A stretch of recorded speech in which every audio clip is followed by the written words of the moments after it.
penonton sekalian. Kembali lagi di Anyus Siang Ngobrol-Ngobrol Siang TV.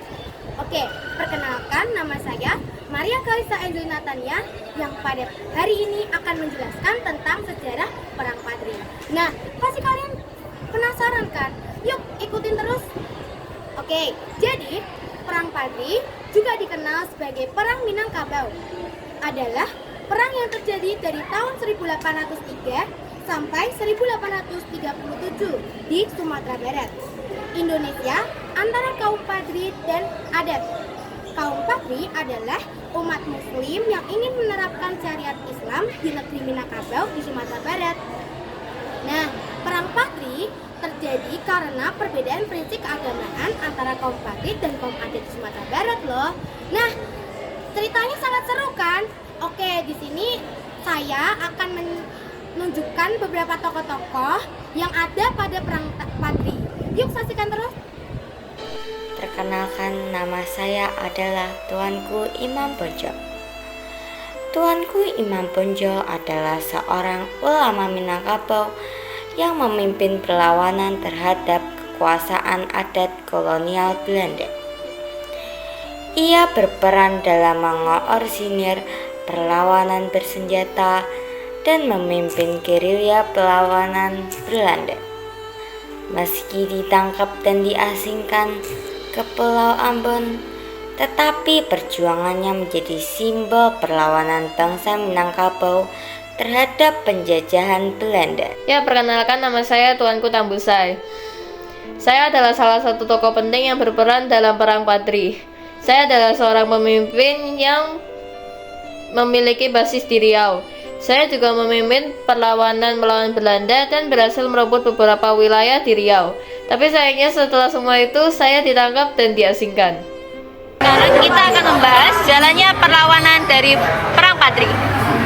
Dalam fase pertama yaitu tahun 1803 sampai 1802. Latar belakang. Fase pertama Perang Padri dimulai sebagai konflik internal di Minangkabau antara kaum Padri dan kaum adat. Kaum Padri adalah kelompok ulama yang ingin menerapkan hukum Islam secara ketat dan menghapus praktik-praktik adat yang dianggap bertentangan dengan ajaran Islam. Nah, kalau kaum adat, kelompok yang mempertahankan tradisi dan adat istiadat Minangkabau, termasuk sistem matrilineal dan praktik-praktik lokal lainnya. Ketegangan meningkat ketika kaum Padri yang dipengaruhi oleh gerakan Wahabi dari Timur Tengah mulai memaksakan perubahan sosial dan keagamaan secara agresif. Keterlibatan Belanda. Pada tahun 1821, kaum adat secara resmi meminta bantuan militer dari Belanda untuk melawan kaum Padri. Hal ini menandakan berakhirnya fase pertama dan awal dari fase kedua Perang Padri, di mana Belanda secara aktif terlibat dalam konflik tersebut. Pada tahun 1825 hingga 1830, genjatan senjata dan ketegangan.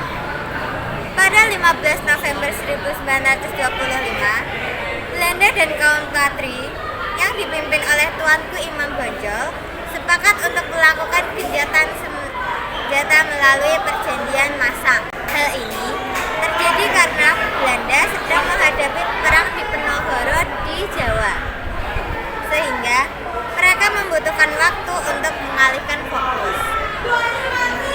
Meskipun telah ada perjanjian, Belanda melanggar kesepakatan tersebut dan melanjutkan serangan terhadap kaum Padri. Jadi, Perang Padri fase ketiga itu pada tahun 1833 sampai dengan 1837 adalah fase terakhir dari konflik antara kaum Padri dan kaum adat di Sumatera Barat yang kemudian melibatkan Belanda. Fase ini ditandai oleh perang besar-besaran antara pasukan Belanda dan kaum Padri di bawah pimpinan Tuanku Imam Bonjol. Kesimpulan dari Perang Padri ini adalah Perang Padri adalah konflik antara kaum Padri dan kaum adat yang kemudian berkembang menjadi perlawanan terhadap Belanda. Nah, awalnya mereka terpecah, tetapi akhirnya bersatu melawan penjajah. Meski sempat memberikan perlawanan sengit, Belanda menang dan menangkap Tuanku Imam Bonjol. Perang ini menunjukkan pentingnya persatuan dalam melawan penjajahan. Terima kasih penonton. sudah menyaksikan iNews yang pada hari ini.